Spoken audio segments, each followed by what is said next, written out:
Dobrý den, dámy a pánové, vítejte u dalšího dílu podcastu LearnCheck Online. Přináším vám ještě jeden rozhovor se slečnou, která se teď intenzivně připravovala na studium na České vysoké škole. Ale o tom už vám řekne sama. Vítám ve svém podcastu Kaťu a teď bych vás chtěla poprosit, jestli byste se mohla posluchačům trochu představit. Ano, dobrý den, jmenuji se Kaťa a je mi 18 let a jako asi rok už bydlím v Praze. A teď jsem se učila česky celý rok a taky jsem studovala odborné předměty, protože jsem chtěla nastoupit hlavně na medicínu tento rok. A no, to mi povedlo, jako teď už jsem studentka lékařské fakulty Karlovy univerzity v Plzni. A takže dneska asi budu mluvit o tom, jak jsem připravovala a jak to šlo během celého roku. No, prosím, povídejte. Takže celý rok jsem studovala určitě češtinu, ale češtinu jsem studovala ještě předtím, narodila jsem se v Minsku a studovala jsem češtinu ještě i v Minsku. Ale opravdu v Minsku jsem na to hodně pozoru nevdávala, protože jsem maturovala střední školu a prostě jako ta čeština byla jako pro mě takový odpočinek, nevím, hráli jsme nějaké hry a bylo to všechno. Aha, můžu se vás teda ještě zeptat, to znamená, vy jste se intenzivně učila tento poslední rok, ale předtím jak dlouho a jaké byly ty lekce ještě předtím? Odpočinkové. Když jsem přijela do Prahy, už jsem uměla jako normálně mluvit, takže když jsem šla do obchodu, takže mohli jsme si domluvit s lidma a já jsem studovala kolem roku, já si myslím, že ale to nebylo tak intenzivně, bylo to 2krát týdně a no, to vypadalo jako normálně lekce z češtiny, ale prostě každý člověk měl něco jiného, jako měli jsme školu a další jako aktivity a prostě to byly jako kurzy, jako koníčky bych řekla. A takže tu češtinu já jsem se naučila ještě v Minsku trochu. To znamená, že byste řekla, že jste se dostala na úroveň asi A2 už, když jste přijela? Já bych řekla, že ano, protože když jsem přišla, tak už mohla mluvit a určitě bych mohla říct, že mluvila mnohem líp. Jako na samém začátku mluvila líp než moje spolužáky a spolužáci, kteří jenom začínali tu výuku. Ale já jsem chtěla mít ten základ, protože jsem chápala, že prostě budu studovat ty odborné předměty a prostě nebudu stíhat jako se učit ty odborné předměty a češtinu od samého začátku. Takže já jsem přijela už s nějakou úrovní a začala studovat ty odborné předměty asi v říjnu. Měla jsem hodně kurzů, opravdu jsem měla jako soukromou učitelku, to nebylo jako soukromí, jako nebyly ve dvou, ale bylo tam 3 studentky a 1 učitel.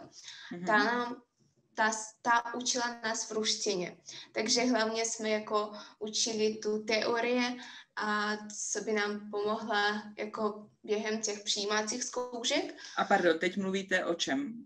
O těch odborných předmětech? Odborných předmětech. Znamená konkrétně co? A biologie, chemie a fyzika. A zároveň jsem měla ještě lekci od studenta lékařské fakulty, ten nám jako to povídal v češtině, tam byla taky ta biologie, chemie a fyzika. Takže během týdnu jsem měla hodně češtiny a hodně těch odborných předmětů. A češtinu jsem studovala při ČVUT. A začali jsme od A0, já bych řekla, jako začínali jsme od toho, že jsme jako se učili, jak říct ahoj, jak se máš a něco podobného. Takže na začátku to pro mě bylo hodně snadno a měla jsem z toho velkou radost, že ta čeština je lehká, jako všechno se naučím, ale prostě no, určitě to bylo hodně rychle a rychle jsme se začali tou gramatikou, tou lexikou, jako no, začínalo to být hodně rychle a zároveň jsem měla jako ty odborní předměty. A celkem já bych řekla, že každý den jsem měla tu češtinu. A asi 4 hodiny nebo 3 hodiny? 3 hodiny. 3 hodiny každý den. Jako každý všední den jsem měla 3 hodiny češtiny. A pak jsem měla ještě 3krát týdně ty odborní předměty. Jako měla jsem v úterý 3 hodiny, v čtvrtek 3 hodiny a v sobotu jsem měla 4 hodiny odborných předmětů. Takže těch odborných předmětů měla dost. Dobře, a jak vypadaly potom zkoušky? Co jste musela udělat? A já jsem hlásila na hodně lékařských fakult, protože jako to přijímací řízení je hodně náročné. Já jsem chtěla nastoupit aspoň někam, protože moc jsem chtěla nastoupit na lékařskou fakultu. Takže určitě to záleželo, ale hlavně to byly testy z biologie, chemie a fyziky. Ale na některých fakultách, například na tu, na kterou jsem moc chtěla dostat, a měla ještě ústní pohovor. A to vypadalo tak, že já jsem přišla a dostala nějaký vědecký text, nevím, z nějakého vědeckého časopisu a potřebovala jsem jako to číst 10-15 minut a pak jsem šla do komisie a potřebovala jako říct všechno, co jsem zapamatovala. Hlavně to byla zkouška té krátkodobé paměti a pak jsem odpovídala na otázky, to byly nějaké etické otázky. Tento rok to bylo hlavně kvůli tomu koronavíru, nějakým výzkumu nad lidma, nad zvířata. Ale hlavně to byly jako písemné zkoušky, to byly testy.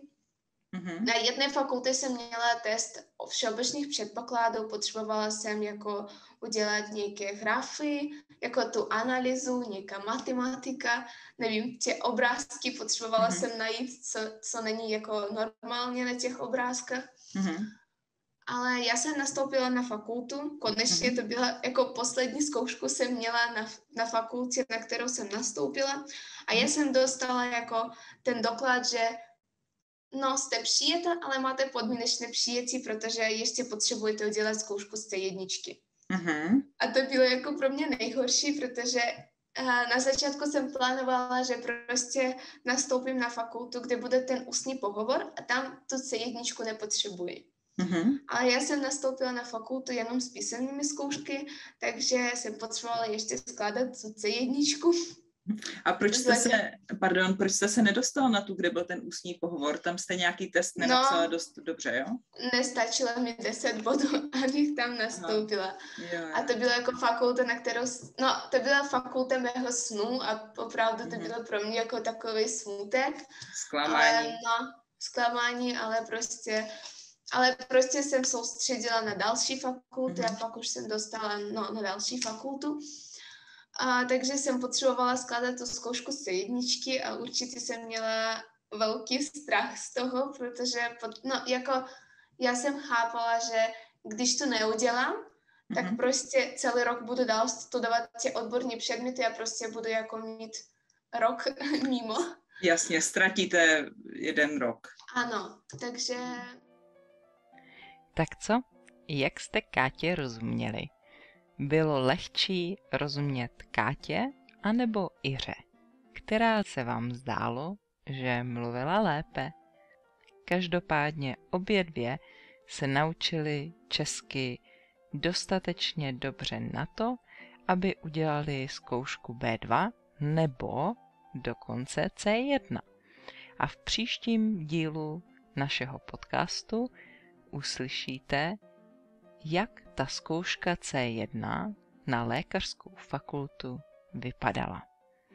Tak ráda od vás uslyším, co si o tom myslíte, jestli máte tahle interview rádi, anebo byste dali přednost tomu, abych pokračovala ve vyprávění o tématech ke zkoušce.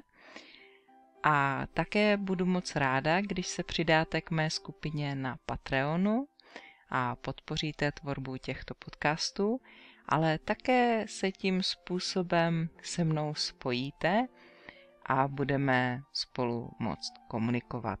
A já také uslyším něco od vás, nejenom vy ode mě. Mějte se krásně a brzy naslyšenou.